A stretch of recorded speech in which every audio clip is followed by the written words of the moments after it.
found in some innocuous basement, or discovered down some side passage of a crypt.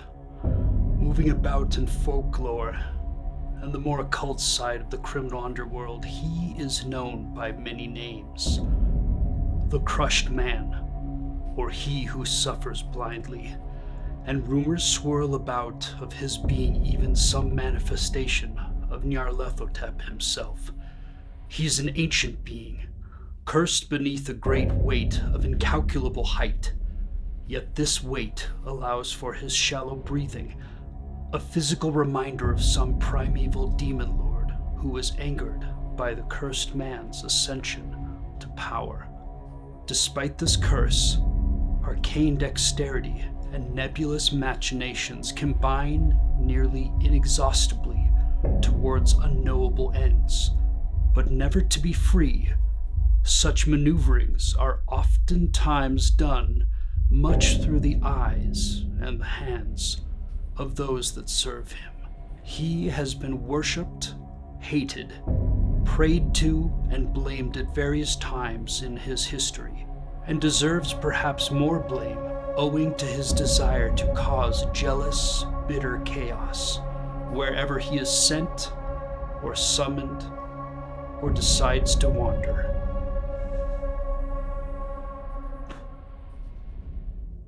Welcome to RPG Story Starters. Today, to spark your imagination and get your creative ideas flowing, we're talking about one of my favorite homebrew pieces, a shadowy demigod named the Crushed Man.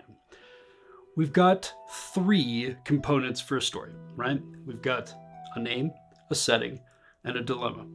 This week, I wanted to share a name and give it enough punch and menace that you get to do what comes to mind for setting and dilemma. I'm a huge fan of HP Lovecraft's work involving cosmic horror, and while not all his stories sell it well, those that do really pay off.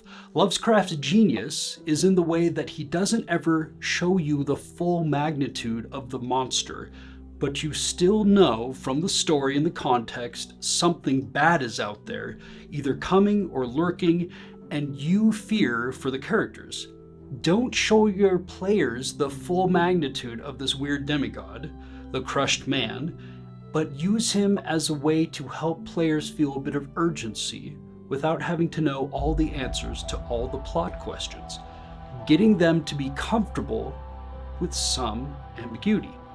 In your Dungeons & Dragons campaign, striking a balance between having lore to flavor the world and story hooks that motivate can be super tricky, but I've found that something like He Who Suffers Blindly is a handy tool to invite the players to work on striking that balance with you, the DM, and they oftentimes won't even understand that's what is happening.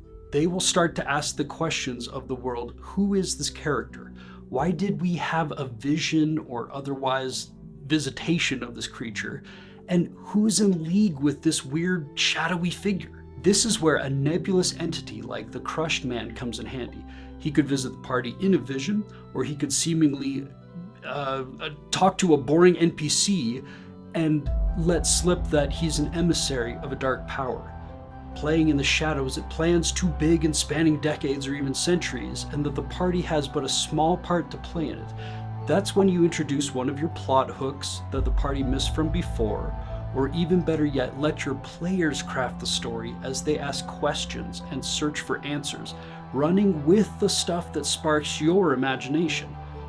As Matt Colville once said in a great video that I saw recently, in a good game, the DM's content is a means to an end, and the end is empowering the players. In a bad game, the DM's content is the end, and the players are just a means to get there. Remember, starting stories is hard, but playing them should be fun. Now go play your stories.